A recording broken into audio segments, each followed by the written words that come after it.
Assalamualaikum warahmatullahi wabarakatuh. Hello, my name is Alifia Zahara. I'm a student of English Language Teaching Department.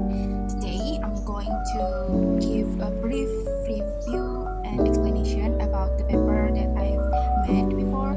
The number one is there are several issues that are currently the education topic right now, such as the first is teachers sometimes didn't understand what a student needs, and then students struggle in communicating English, and then getting diverse characteristic and background of the students, and it makes challenging for the teacher to face this problem. Alright, the solution to solve this problem is teacher should use differential learning, that is effort to tailor the classroom and the learning process to the individual learning needs for each student. For example, student who's getting kinesthetic learning, we can use role play because they really like physical activities and movement. Alright, on the number two is in the learning there are principles such as student-centered learning and also learning by doing. I will explain one by one. Student-centered learning, where learning is centered on student, so the teacher is only plays the role of facilitator. And the second is learning by doing. It was like knowledge is applied in a real context to enhance meaningful learning for students. And also assessment has principles too, such as promoting learning and offering comprehensive information to teachers and students, and versatile in the choose methods and create in fair, proportionate, legitimate, and reliable manner to clarify learning progress.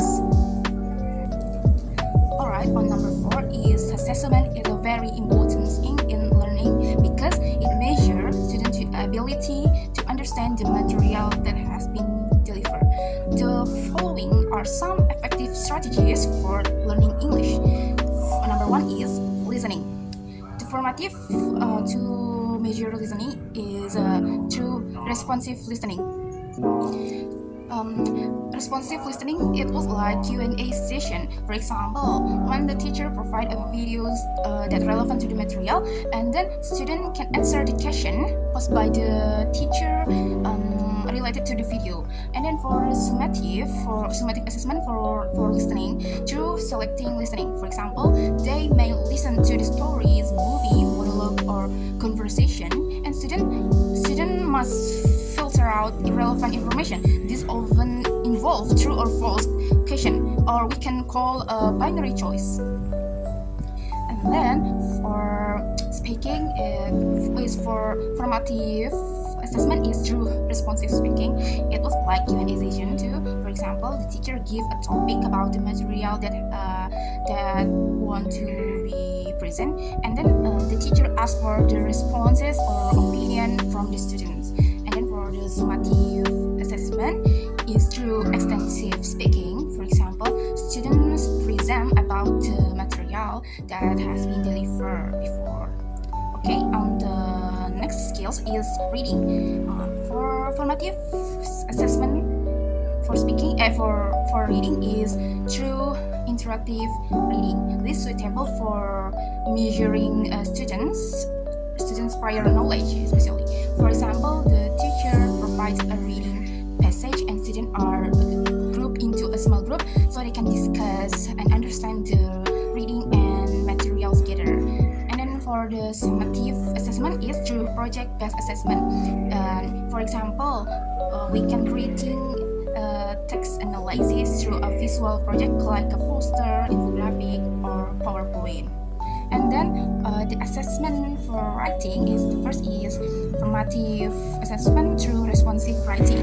For example, student can write a short descriptive text or summarize a text. And then for the summative assessment is through extensive writing. For example, review of the material from the books or video, which serve as a way assess student skills in writing. Right? In assessment viewing assessment is formative. The formative is through Q&A session. For example, the teacher shown a video related to the material and then ask about the video's content, such as what it explained, how it happened, and so on. And then for the summative assessment is through project. For example, providing reflection or notes, and then through infographic or poster. And then the last is presenting. The formative assessment can be through a small group discussion. For example, the teacher provide a material and then students present the content that they have discussed with their group.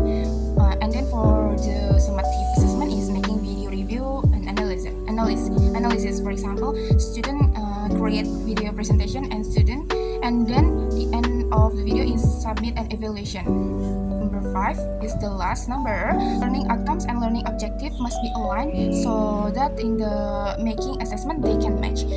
Learning outcomes are final result that students achieve, but learning outcomes are still general. And for example, in the end of learning, student able to write descriptive text in English, and after that compile the learning objective, which must be in line with the point in the learning outcomes and explain in more detail. For example, student can write descriptive text with the correct structure. At this stage, we can start to determine the assessment that in line with the learning objective. For example, create a product through task-based assessment, so they can create a short descriptive text through portfolio